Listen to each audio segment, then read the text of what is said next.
ಕುವೆಂಪು ವಿಶ್ವವಿದ್ಯಾನಿಲಯದ ಅಂತಿಮ BA ಅಂತಿಮ ಸೆಮಿಸ್ಟರ್ನ ವಿದ್ಯಾರ್ಥಿಗಳಿಗೆ ಆಧುನಿಕ ಏಷ್ಯಾ ಇತಿಹಾಸ ದ ಮಾಡರ್ನ್ ಏಷ್ಯನ್ ಹಿಸ್ಟ್ರಿಯ 9th ಸೆಷನ್ನ the topic western countries in China ಈ ತರಗತಿಗೆ ಸ್ವಾಗತ ವಿದ್ಯಾರ್ಥಿಗಳೇ ಯುರೋಪಿನ ರಾಷ್ಟ್ರಗಳು ಅದರಲ್ಲೂ ಕೂಡ ಇಂಗ್ಲೆಂಡ್, ಜರ್ಮನಿ ಮತ್ತು USA ಮತ್ತು ಚೀನಾದ ಸಮೀಪದಲ್ಲಿದ್ದಂಥ ಜಪಾನ್ ಮತ್ತು ರಷ್ಯಾಗಳು ಒಳಗೊಂಡಂತೆ ಚೀನಾದಲ್ಲಿ ತಮ್ಮ ವಸಾಹತುಗಳನ್ನು ಸ್ಥಾಪಿಸುವ ಪ್ರಯತ್ನದಲ್ಲಿ ಮತ್ತು ಚೀನಾದ ಬಂದರುಗಳನ್ನು ತಮ್ಮ ವ್ಯಾಪಾರದ ಅನುಕೂಲಕ್ಕಾಗಿ ತಮ್ಮ ನಿಯಂತ್ರಣಕ್ಕೆ ತೆಗೆದುಕೊಳ್ಳುವ ಪ್ರಯತ್ನದ ಭಾಗದಲ್ಲಿ ಅವುಗಳ ಪ್ರವೇಶವನ್ನು ನಾವು ಈ ತರಗತಿಯಲ್ಲಿ ಚರ್ಚೆ ಮಾಡ್ತೀವಿ. The western countries in China and the west. Japan was not the first modern and mechanized power to menace the freedom of China.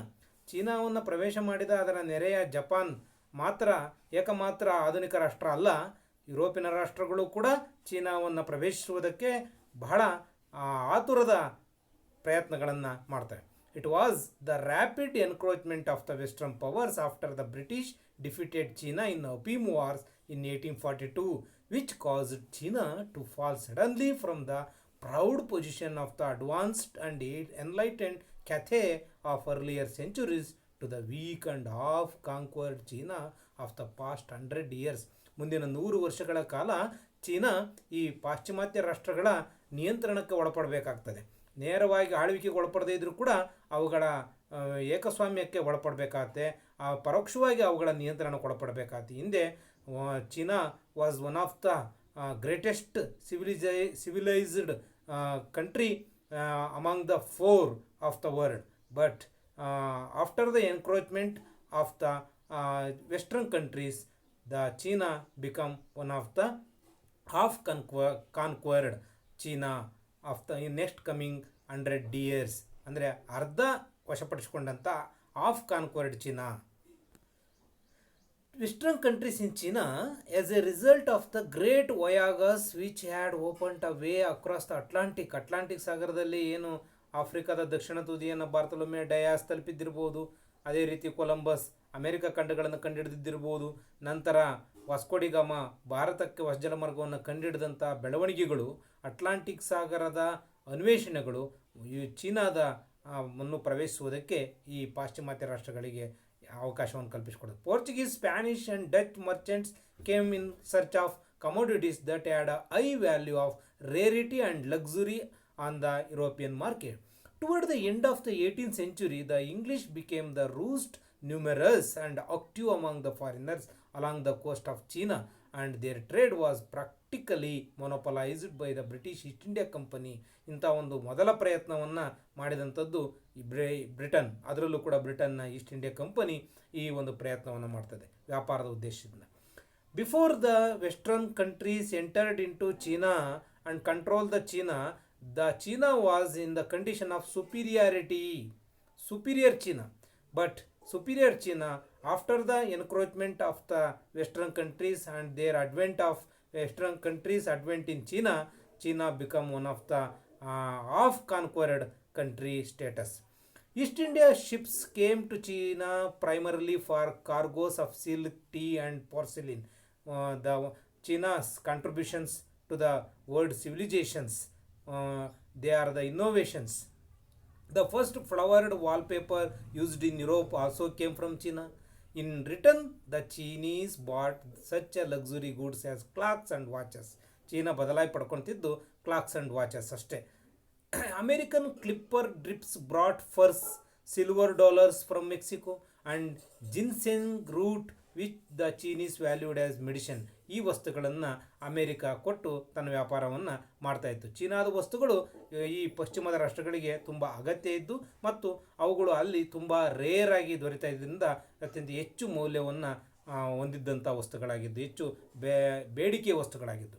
But on the whole the Chinese who considered their civilization infinitely superior to that of the West had much more interest in selling to the Westerners than in buying from them, and therefore all trade was carried on according to terms dictated by China. ಏಕೆಂದರೆ ಚೀನಾಕ್ಕೆ ಯುರೋಪಿನ ಪಾಶ್ಚಿಮದ ರಾಷ್ಟ್ರದ ಯಾವುದೇ ವಸ್ತುಗಳು ಅಷ್ಟೊಂದು ಅಗತ್ಯ ಇರಲಿಲ್ಲ. ಹಾಗಾಗಿ ಚೀನಾ ಹೇಳಿದಂತೆ ಪಶ್ಚಿಮದೊಂದಿಗಿನ ವ್ಯಾಪಾರ ನಡೀತಿತ್ತು. ಚೀನಾ ವಿಧಿಸಿದ ಬೆಲೆಗೆ ಅವು ಕೊಂಡ್ಕೊಂಡು ಹೋಗಬೇಕಾಯಿತು. ಚೀನಾ ಲಾಭವನ್ನು ಗಳಿಸುವಂಥ ಸ್ಥಿತಿನಲ್ಲಿತ್ತು, ಹೆಚ್ಚು ಪ್ರಬಲವಾದಂತಹ ಸ್ಥಾನವನ್ನು ಪಡ್ಕೊಂಡಿತ್ತು ಈ ಒಂದು ವ್ಯಾಪಾರದಲ್ಲಿ. When the Chinese emperor replied to George third's request for more trade by refusing to open any more ports and making it plain that trade at Canton could be continued only at his pleasure. George third ಹೆಚ್ಚು ಬಂದರುಗಳನ್ನು ನಮ್ಮ ಈ ಒಂದು ವ್ಯಾಪಾರಕ್ಕೆ ತೆರೆಯಲು ಕೇಳಿಕೊಂಡಾಗ China ಸಾಮ್ರಾಟ ಹೇಳ್ತಾನೆ, ಯಾವುದೇ ಬಂದರುಗಳನ್ನು ಹಾಗೆ ತೆರೆಯೋದಿಲ್ಲ, Canton ಒಂದನ್ನು ತೆರೆದಿರ್ತೀವಿ, ಅದು ಕೂಡ ನಮ್ಮ ಇಚ್ಛೆ ಇರುವವರೆಗೆ, ನಮ್ಮ ಕೃಪೆಯಲ್ಲಿ ಅಲ್ಲಿ ವ್ಯಾಪಾರ ನಡಿಬೇಕು, ನೀವು ಹೇಳ್ದಂಗೆಲ್ಲ ತೆರೆಯೋದಕ್ಕೆ ಬರೋದಿಲ್ಲ ಅನ್ನೋ ಒಂದು ಅಭಿಪ್ರಾಯ ನಡೆದು. ಇದು ನಮಗೆ ತಿಳಿಸ್ಕೊಡುತ್ತೆ ಚೀನಾ ಎಂತಹ ಒಂದು ಸುಪೀರಿಯರ್ ಸ್ಥಾನದಲ್ಲಿತ್ತು, ಎಂಥ ಪ್ರಬಲ ಸ್ಥಾನದಲ್ಲಿತ್ತು ಈ ವೆಸ್ಟರ್ನ್ ಕಂಟ್ರಿಗಳೊಂದಿಗೆ ಅನ್ನೋದು ತಿಳಿದು ಬರುತ್ತೆ.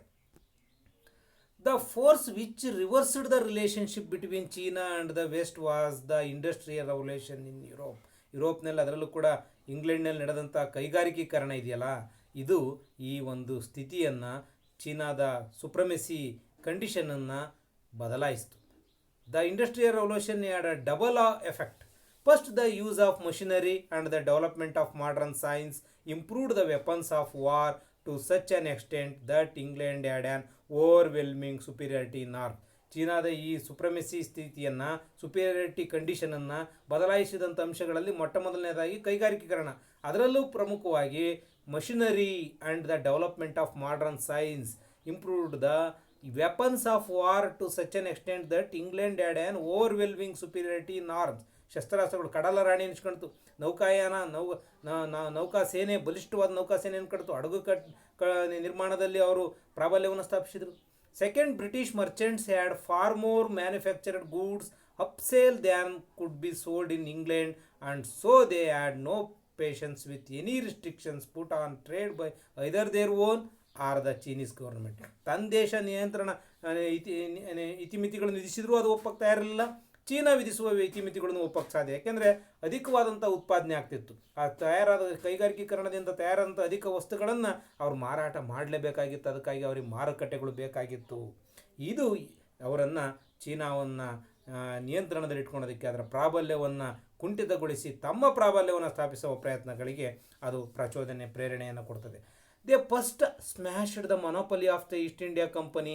ಮೊದಲು ಅವರು ಈಸ್ಟ್ ಇಂಡಿಯಾ ಕಂಪನಿಗೆ, ಒಂದು ಕಂಪನಿಗೂ ಇತ್ತಲ್ಲ ಮೊನೋಪಲಿ ವ್ಯಾಪಾರದ ಚೀನಾದೊಂದಿಗೆ, ಅದನ್ನು ತೆಗೆದುಹಾಕಲಿದ್ರು. ಬೇರೆಲ್ಲ ಉಳಿದಿರತಕ್ಕಂಥ ಇಂಗ್ಲೆಂಡಿನ ಇತರೆ ವ್ಯಾಪಾರ ಕಂಪನಿಗಳಿಗೂ ಕೂಡ ಚೀನಾದಲ್ಲಿ ವ್ಯಾಪಾರ ಮಾಡೋದಕ್ಕೆ ಮುಕ್ತ ಅವಕಾಶವನ್ನು ಅವರು ಕಲ್ಪಿಸಿಕೊಟ್ರು.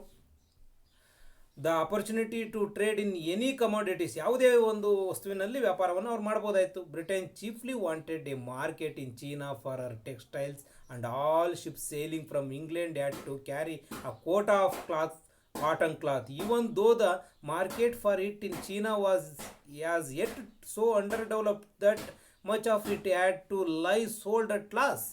ಅಲ್ಲಿ ನಷ್ಟ ಆಗ್ತಾ ಇತ್ತು ಚೀನಾದಲ್ಲಿ. ಅವರ ಹತ್ತಿ ಬಟ್ಟೆಗಳಿಗೆ ಅಷ್ಟೊಂದು ಡಿಮ್ಯಾಂಡ್ ಇರಲಿಲ್ಲ, ಮಾರುಕಟ್ಟೆ ಇನ್ನೂ ಡೆವಲಪ್ ಆಗಿರಲಿಲ್ಲ. ಆದಾಗ್ಯೂ ಆ ಪ್ರಯತ್ನಗಳನ್ನು ಮಾತ್ರ ಅವರು ನಿಲ್ಲಿಸಲಿಲ್ಲ, ಪ್ರಯತ್ನಗಳನ್ನು ಮುಂದುವರಿಸಿದರು. ಮಾರುಕಟ್ಟೆಗಳ ವಿಸ್ತರಿಸುವ ಪ್ರಯತ್ನವನ್ನು, ಚೀನಾದಲ್ಲಿ ತಮ್ಮ ವ್ಯಾಪಾರವನ್ನು ಹೆಚ್ಚಿಸುವ ಪ್ರಯತ್ನಗಳನ್ನು ನಿರಂತರವಾಗಿ ಪ್ರಯತ್ನಗಳನ್ನು ಮಾಡ್ತಾರೆ. ಅದಕ್ಕೆ ಪ್ರಮುಖವಾಗಿ ಇಂತಹ ಒಂದು ಚೀನಾದಲ್ಲಿ ತಮ್ಮ western countries established their supremacy over China by the 2 ಅಪೀಮ್ ವಾರ್ಸ್. 2 ಅಪೀಮ್ ವಾರ್ಗಳಲ್ಲಿ ಚೀನಾವನ್ನು ಸೋಲಿಸಿ ತಮಗೆ ಅಗತ್ಯವಾದಂಥ ಒಪ್ಪಂದಗಳನ್ನು ಚೀನಾದೊಂದಿಗೆ ಮಾಡಿಕೊಳ್ಳುವ ಮೂಲಕ ತಮ್ಮ ಸುಪ್ರಮೆಸಿಯನ್ನು ಸ್ಥಾಪಿಸ್ತವೆ, ಚೀನಾದ ಸುಪ್ರಮೆಸಿಗೆ ಕೊನೆಯನ್ನು ಹಾಡ್ತವೆ. The new British drive for free trade came to a crisis when a jealous Chinese official seized and burned a large stock of British owned ಅಪೀಮ್. ಬ್ರಿಟಿಷರು ತುಂಬಿಕೊಂಡು ಬಂದಂಥ ಹಡಗುಗಳನ್ನು, ಅವರ ಉಗ್ರಾಣಗಳನ್ನೆಲ್ಲ ಕಿಂಗ್ ರಾಜಮನೆತನದ ಅಧಿಕಾರಿ ವರ್ಗ ಅವುಗಳನ್ನು ನಾಶ ಮಾಡ್ತದೆ. ದಿಸ್ ಸ್ಟಾರ್ಟೆಡ್ ದ ಅಪೀಮ್ war which ended in the treaty of Nanking in 1842. ಈ ನಾನ್ಕಿಂಗ್ ಒಪ್ಪಂದ ಬ್ರಿಟಿಷರಿಗೆ ಚೀನಾದ ಬಂದರುಗಳನ್ನು ತೆರೆದಂತಹ ಒಂದು ಒಪ್ಪಂದ. This ಟ್ರಿಟಿ and one which followed establishing the principle that any privilege owned by any foreign country would be equally enjoyed by all other foreign countries laid the foundation for series of wars and diplomatic dealings which completely changed the international status of China. ಈ ಯುದ್ಧಗಳಲ್ಲದೆ ಹಲವು ಯುರೋಪಿನ ಇತರ ರಾಷ್ಟ್ರಗಳು ಕೂಡ ಚೀನಾದ ರಾಜಮನೆತನದೊಂದಿಗೆ ಸಂಘರ್ಷವನ್ನು ಮಾಡಿ ಚೀನಾವನ್ನು ಒಂದು ಸೋಲಿಸಿ ಅದರೊಂದಿಗೆ ಕೆಲವೊಂದು ಒಪ್ಪಂದಗಳನ್ನು ಮಾಡಿಕೊಂಡು ತಮಗೆ ಅನುಕೂಲಗಳನ್ನು ಪಡಿತಕ್ಕಂಥ ರಿಯಾಯಿತಿಗಳನ್ನು ಪಡೆಯುವ ಪ್ರಯತ್ನಗಳನ್ನು ಮಾಡ್ತವೆ. ಇಲ್ಲಿ ಆದಂಥ ಈ ಎಲ್ಲ ಒಪ್ಪಂದಗಳು ಎಲ್ಲ ಯುರೋಪಿನ ರಾಷ್ಟ್ರಗಳಿಗೂ ಒಂದು ಅವಕಾಶವನ್ನು ಕಲ್ಪಿಸಿಕೊಡ್ತಕ್ಕಂಥ ಒಂದು ಪ್ರಯತ್ನಗಳು ಹಂತವಾಗಿ ಯುರೋಪಿನ ರಾಷ್ಟ್ರಗಳಿಗೆ ದೊರಕ್ತಾ ಹೋಗ್ತವೆ. Defeated in the Opium War, China was forced to recognize the Western nations as equals and to open her markets to Western merchants. ನೋಡಿ, ಹಿಂದೆ ಮೂರನೇ ಜಾರ್ಜನ ಬೇಡಿಕೆಯನ್ನು ತಿರಸ್ಕರಿಸಿದಂತಹ ಒಂದು ಸ್ಥಾನದಲ್ಲಿದ್ದಂಥ ಚೀನಾ ಇವತ್ತು ಏನಾಯಿತು, ಸಮಾನತೆಯ ಆಧಾರದ ಮೇಲೆ ಅವ್ರ ಮೇಲೆ ಒಪ್ಪಂದವನ್ನು ಮಾಡ್ಕೊಳ್ಬೇಕಾಯ್ತು. ಅಂದರೆ ನೀವು ಇಬ್ಬರು ಈಕ್ವಲ್ ಅನ್ನೋ ಮಟ್ಟಕ್ಕೆ ಬಂತು. ಮುಂದೆ ಈ ಅಸಮಾನತೆ ಆಗುತ್ತೆ. ಯಾವ ರೀತಿನಂದರೆ ಚೀನಾ ಅಧೀನಕ್ಕೊಳಪಡುತ್ತೆ, ಪಶ್ಚಿಮದ ರಾಷ್ಟ್ರಗಳು ಚೀನಾದ ಮೇಲೆ ತಮ್ಮ ಪ್ರಾಬಲ್ಯವನ್ನು ಸುಪ್ರಮೆಸಿಯನ್ನು ಸ್ಥಾಪಿಸ್ತವೆ. From then on other nations more and more refuse to treat the Chinese as equals and China became shackled by what are known as the unequal treaties. ಅಸಮಾನ ಒಪ್ಪಂದಗಳು ಸಮಾನತೆಯ ಒಪ್ಪಂದಗಳು ಹೋಗಿ ಅಸಮಾನತೆಯ ಒಪ್ಪಂದಗಳು ಬಂದು ಆ ಮೂಲಕ ಪಶ್ಚಿಮದ ರಾಷ್ಟ್ರಗಳು ಚೀನಾದ ಮೇಲೆ ತಮ್ಮ ಪ್ರಾಬಲ್ಯವನ್ನು ಸ್ಥಾಪಿಸಲು ಮುಂದಾಗ್ತವೆ. Whenever the Chinese were defeated they not only suffered the normal consequences of defeat but had to pay all indemnity to cover the expenses of whatever country defeated them. ಯಾವ ರಾಷ್ಟ್ರಗಳು ಅವಾಗ ಚೀನಾವನ್ನು ಸೋಲಿಸ್ತವೋ ಆ ರಾಷ್ಟ್ರದೊಂದಿಗೆ ಒಪ್ಪಂದವನ್ನು ಮಾಡ್ಕೊಳ್ಳೋ, ಆ ಒಪ್ಪಂದ ಚೀನಾಕ್ಕೆ ಅನಾನುಕೂಲಕರವಾಗಿಯೂ ಮತ್ತು ಗೆದ್ದಂಥ ರಾಷ್ಟ್ರಗಳಿಗೆ ಅನುಕೂಲಕರವಾಗಿ ಇರತಕ್ಕಂಥ ಒಪ್ಪಂದಗಳು ಮಾಡಿಕೊಳ್ಬೇಕಾಗ್ತದೆ.